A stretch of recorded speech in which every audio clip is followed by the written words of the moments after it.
So 2025. This was the year cyber attacks really changed their game. They stopped being these one-off incidents and became something much bigger, something systemic, targeting the very foundations of our economy. So let's break down the year the hackers stopped going after just companies and started going after entire systems. To really get a sense of the stakes here, let's just start with a number: £1.9 billion. That was the estimated financial hit to the UK from just one attack, the one that crippled the car maker Jaguar Land Rover. That's not just a company problem, that's a number that can shake an entire country's economy.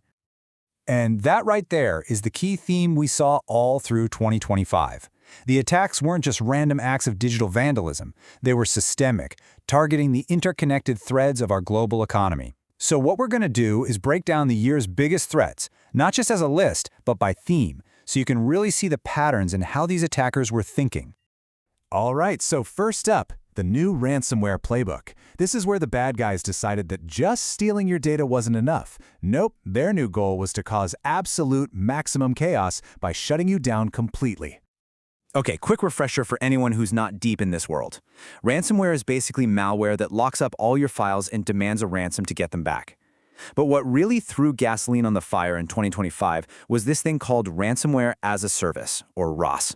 You know, it's basically what it sounds like. It turned hacking into a product you could buy off the shelf.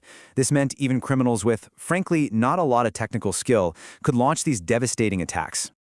And just look at who they were hitting. We're not talking about small businesses here. These are household names, brands you and I trust. The Keelan Group hit Asahi breweries and didn't just leak customer info, they shut the whole brewery down.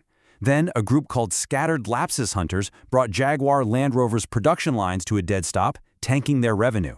And then you've got major retailers like M&S and Co-op getting hit by Scattered Spider, which ended up costing them over £500 million combined. You see? These aren't just IT headaches anymore, they're full-blown corporate catastrophes. And this quote from the CEO of Asahi, wow, it just says it all, doesn't it? Listen to the language. He's talking about a reconstruction phase. Companies aren't just talking about recovering from an attack anymore. They're talking about a complete reconstruction from the ground up. That's a huge shift. Okay, so while the ransomware gangs were busy causing all that chaos, another group of attackers had their eyes on a different prize: cold, hard cash. Or, well, crypto. And that brings us to our next big theme: hacking the crypto vaults. And let me tell you, we saw some of the biggest heists in history. I mean, just let this number sink in for a second. Almost $1.5 billion. That's how much Ethereum was stolen from the crypto exchange Bybit. This wasn't just another crypto hack. This was the biggest one, ever. And what's fascinating is how these vaults got cracked. It happened in two completely different ways. On one hand, you had the Bybit heist. That was a super sophisticated technical job pulled off by the Lazarus Group, a state-sponsored crew from North Korea. But on the other hand, the Coinbase attack? That was an inside job. It wasn't some complex code. It was just good old-fashioned social engineering, criminals bribing support agents. Two totally different playbooks, both leading to insane paydays.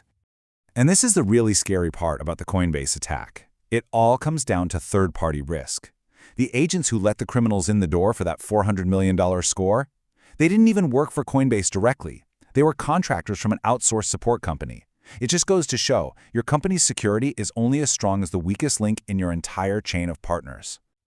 And you know, that idea of the weakest link in the chain? Well, it leads us perfectly into our third and maybe most complex theme: supply chain attacks. This is where the bad guys had a big aha moment.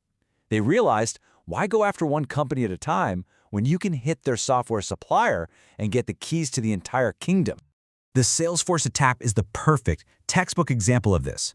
So here's the play-by-play. Step 1. The attackers don't even go for Salesforce directly. Nope, they hit a smaller connected app first. Step 2. They use the credentials they stole from that app to sneak into the actual Salesforce accounts of all its customers. And then, step 3, they just open the floodgates and start siphoning out massive amounts of data. It's like finding one unlocked window to rob an entire apartment building. And the fallout, the blast radius was just huge. We're not talking about mom-and-pop shops. We're talking about giants like Google and Cloudflare, luxury brands like Chanel and Pandora. And get this is the really wild part. Even cybersecurity companies, the very people who are supposed to protect us, got hit. Palo Alto Networks, Zscaler, all of them, all compromised through that one single point of failure. And you gotta understand, this wasn't just a Salesforce thing. This was a trend. We saw the exact same playbook used against other massive platforms. The Clop ransomware gang went after Oracle's e-business suite. Chinese state-aligned groups hit Microsoft SharePoint to get into government and healthcare systems. The message was loud and clear. The software supply chain is the new frontline in cyber warfare. Okay, so let's pull all this together. We've seen ransomware gangs literally shutting down businesses. We've seen state-sponsored actors pulling off billion-dollar crypto heists, and we've seen entire supply chains get compromised. So, what's the big picture? What are the key takeaways from this crazy year? Well, first off, the bad guys are a really diverse bunch now. You've got your straightforward criminals, the Raz gangs like Keelan, who are just in it for the money. Then you've got the state-sponsored groups like Lazarus out of North Korea, who are playing a whole different geopolitical game. And then you have these weird, nebulous collectives like Scattered Spider, these strange groups that are a mix of skilled hackers and, believe it or not, sometimes just teenagers. Their motives are all over the map, from cash to chaos to espionage. But all of this, it all points to the single most important lesson from 2025. Attackers aren't just hunting companies anymore. They're hunting systems. They're targeting the very platforms and software that our entire economy runs on. I mean, think about it from their perspective. Why bother breaking into one house when you can steal the master key to the whole neighborhood? And that really leaves us with one final and kind of sobering question to think about.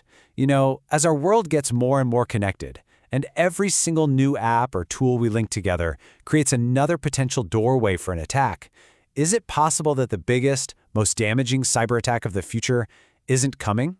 Is it possible it's already in motion right now, just waiting?